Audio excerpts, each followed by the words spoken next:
You could be driving back from anywhere, in any city, at any time really. But tonight, in particular, it is very late, and you are very tired, and with two of your roommates on the way back from a bar on the west side of Cleveland.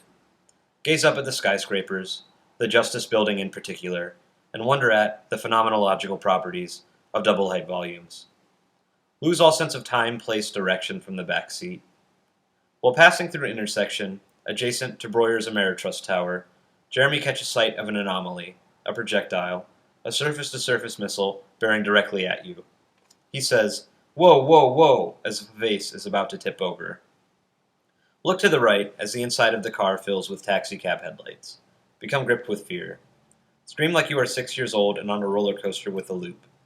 You are impacted, or at least the car is. Headlight impacts front wheel, bumper impacts door, head impacts roof pillar, brain impacts skull, soul impacts bowels, heart impacts ribs.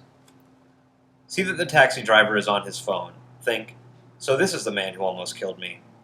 But you're fine. No sense thinking that. Ted gets out, says something very matter-of-fact to the driver of taxi.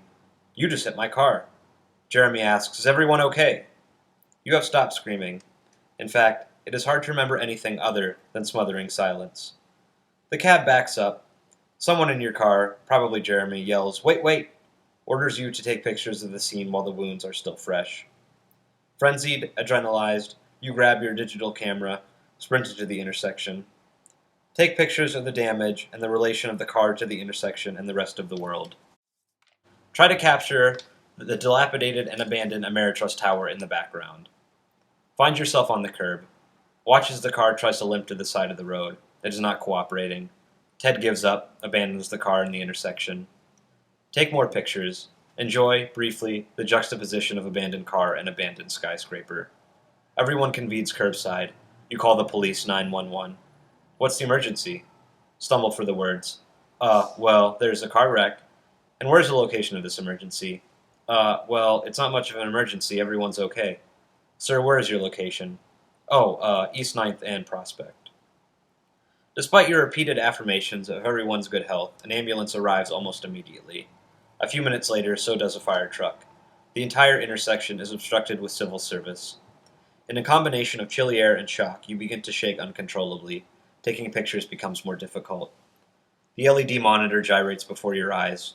Street lights and headlights become streaking flares across the digital canvas. Pink and yellow and white and green and red lines collide and intersect, become a web of obtuse neon vectors, like a nervous breakdown, captured and still. See a police car approaching from Prospect. It does a 180 across 4 lanes of traffic and goes back the other way. Question how important you really are. Still shaking, you are asked by a paramedic to climb inside the warm ambulance. Step up, take in the sights. Defibrillator, IV bags, catheters, needles, packs of cigarettes. The paramedic, Gino, says so on his uniform, clears off the bench for you and the other passengers. "Make yourselves comfortable," he says, and steps outside for a smoke. Maintain conversation. Ted is taking the murder of his car very poorly. Say, "This is the first time I've been in an ambulance, or at least the first time I remember." Tests, charts, graphs. An inflatable tube ticks tighter and tighter around the meat of your bicep. Gino scrawls something on your chart next to an outline of a human body, 97%. Ask him if that's your percentage of body fat. He says that if it was, you'd be in real trouble. You become slightly jealous at Jeremy, who has a body fat rating of 94%. Vital signs all around. Gino asks why you were driving through town instead of taking the expressway back from the west side. It's one of the perils of traveling with urban design students, always looking at the buildings and the urban fabric and such and such. The big city pulled the car inside, like a rusty post-industrial tractor beam. "I'd have took the shore way to MLK. Way faster. Safer too." Gino looks towards the door, eyes his smokes on the ledge beside the defibrillator. "Where's those cops at? Son of a bitch."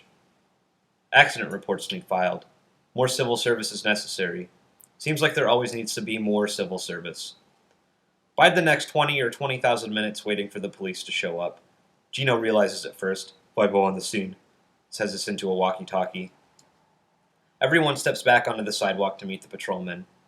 Ted and the driver of the cab, a Nigerian and not the most talkative individual, climb into the back of the cruiser. Red-blue flashes against the parking deck and the blackened portals of the Ameritrust Tower.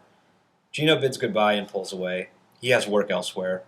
Another wreck in the warehouse district. Son of a bitch. Son of a bitch. Stand on the curb as the parties involved afford their accounts of the accident. A homeless person passes on the street. He offers himself as an eyewitness. Saw it coming from a mile away. That van ran right into you kids. Respectfully decline his services. It was a wreck. These things happen. How many different ways can you describe a wreck? Actually, how many ways can you describe it? Whoa, whoa, whoa. Surface-to-surface missile, red light, green light. Saw it coming, but it was too late. Blocked intersections. Should have saw it coming, couldn't see it coming. Then there's a crash and you pick up the pieces. Hope it won't be a total loss. Most of the time, though, with cars this old, it is. One of those things. Son of a bitch. You give your report. Your car had the green light. Usually that means go. You went, and now you pick up the pieces. Then there's a tow truck. Only room for 2 passengers. A long walk. Logistics. Offer your seat to Jeremy. Agree to loiter around the Ameritrust Tower until someone can come back and pick you up. Your 2 friends scrape away in the cab of the truck. Wish the Red Line Rapid ran all night, but such is life in a shrinking city. Consider the phenomenology of abandoned brutalist towers. Think, it's so ugly, it's beautiful. It's so beautiful, it's ugly. Ugly, beautiful, beautiful, ugly, ugdiful, beugly. Say goodbye. Your ride is there. Soon enough, you're home.